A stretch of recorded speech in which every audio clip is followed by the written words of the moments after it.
SC/ST act में फंसाकर blackmail करने और पैसे लेने का ये वीडियो सामने आया है मध्य प्रदेश के पन्ना जिले से, जहां शाहनगर मलगन गांव में झूठे SC/ST एक्ट की धमकी देकर एक व्यक्ति ने बंजारा परिवार से 20,000 रुपए वसूल लिए। पैसे लेते वक्त का वीडियो अब सोशल मीडिया पर तेजी से वायरल हो रहा है, जिससे पूरे इलाके में हड़कंप मच गया है। जानकारी के अनुसार सुखचैन चौधरी नाम के एक व्यक्ति ने गांव के ही एक बंजारा परिवार को धमकी दी कि अगर उन्होंने मांगी गई रकम नहीं दी तो उन पर SC/ST एक्ट के तहत गंभीर धाराओं में मामला दर्ज करा दिया जाएगा। डर और मजबूरी में गरीब परिवार ने 20,000 रुपए जुटाकर आरोपी को सौंप दिए, लेकिन जब उसने और पैसों की मांग शुरू की तभी किसी ने इस पूरी वसूली का वीडियो बना लिया, जो अब सोशल मीडिया पर वायरल हो गया है। वीडियो सामने आने के बाद ग्रामीणों में आक्रोश है। उनका कहना है कि ऐसी घटनाएं समाज में सौहार्द और भरोसे को तोड़ती हैं।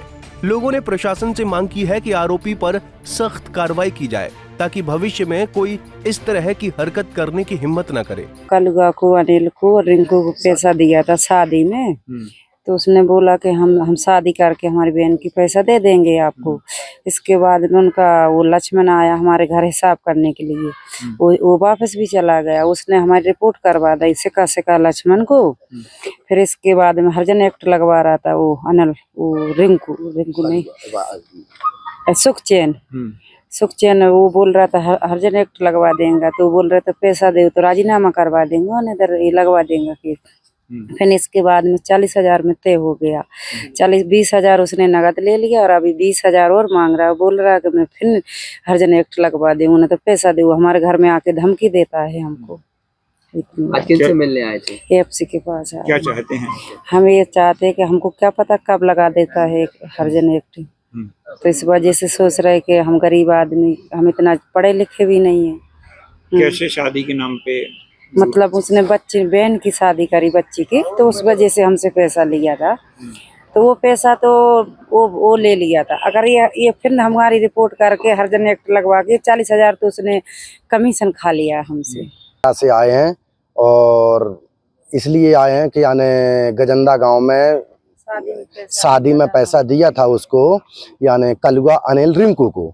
तो उनके पापा आए मेरे घर में हिसाब करवाने के लिए, बोले हिसाब करवाने के लिए आए हैं। तो मान लो इसके बाद में क्या बोलता है वो दूसरा सुखचैन चौधरी बोल रहा था कि यानी मैं तुमको हरिजन एक्ट लगवाऊंगा, नहीं तो पैसा उनका माफ़ी करो। तो मैंने कहा उससे पैसे मांगने के बाद, इसके बाद वो क्या बोल रहा है कि तुमको हरिजन एक्ट लगवा दूंगा और नहीं तो मेरे को, मैं हरिजन एक्ट से बचवा लूंगा तो आप मेरे को 50,000 रुपये दे दूं। तो मैंने कहा, हम डर गए उसमें कि भाई ये 50 नहीं तो फिर हम बोले 40,000 रुपये आपको दे सकते हैं, मगर हमको बचा लो। तो उसने तत्काल वहीं चौकी के वहीं पास में उसने तत्काल बयान पलटवा दिए उससे और 20,000 रुपये मेरे से 20,000 रुपये ले लिए। और दोबारा फिर बोल रहा है कि अभी मेरे को 20,000 और चाहिए।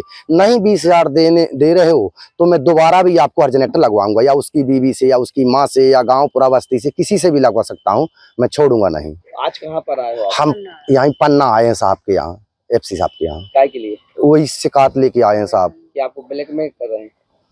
ब्लैकमेल कर रहे हैं जी। क्या चाहते हैं? हम यही चाहते हैं साहब कि हमारा मान लो पैसा ऐसा मिल जाए, और दूसरी बात क्या है कि मान लो दोबारा हम लोगों को, ऐसे गरीब आदमी हम लोगों को फंसा ना दे किसी प्रकार से। तो वहाँ भी यानी चौकी में साईनगर और बोरी और फिर इस यहाँ ऑफिस आए हैं, पन्ना ऑफिस। क्या चाहेंगे? हम यही चाहते हैं सर, हमको केसेस ना लग पाए, और यानी क्या मालूम किस दिन कब झूठा झगड़ा लगाता है वो, क्या मालूम किस दिन फंसवाएगा वो। इस पूरे मामले में पीड़ित बंजारा परिवार ने पुलिस चौकी में लिखित शिकायत दी है। शिकायत में वायरल वीडियो को भी सबूत के रूप में जोड़ा गया है। फिलहाल पुलिस ने जांच शुरू कर दी है, लेकिन सवाल उठता है कि क्या कानून के नाम पर लोगों से वसूली करने वाले ऐसे ब्लैकमेलरों पर लगाम लगेगी। पंजाब केसरी TV के लिए पन्ना से टाइगर खान की रिपोर्ट।